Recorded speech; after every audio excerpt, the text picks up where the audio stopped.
Hello guys, आपण आलतो आज शेताकडे आल्या काय नाही कामाला गेलो आपण. कापूस कापूस आलो गावाकडे. इकडं बघा हे जे आपली मक्का लावली, इकडं आपला बापू पाणी द्यायला जम करतो तुम्हाला ते दिसत असेल. इकडं आपला मित्र गायकीन आपला हे कोळपानाला जाऊत आपण गाईज.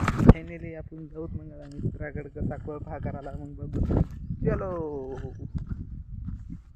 डांगा डांगा डांगा डांगा मी आपला मित्र बघा. हॅलो गाईज, आपण आलतो आज शेताकडे आल्या काय नाही कामाला गेलो आपण. कापूस आलो गावाकडे. इकडं बघा हे जे आपली मक्का लावली, इकडं आपला बापू पाणी द्यायला जम करतो तुम्हाला ते दिसत असेल. इकडं आपला मित्र गायकीन आपला हे कोळपानाला जाऊत आपण गाईज. फायनली आपण जाऊत मग मित्राकडे कसा कोळपा करायला मग बघू. चलो डांगा डांगा डांगा डांगा डांगा ते बघा शकता तुम्ही आपला मित्र बघा.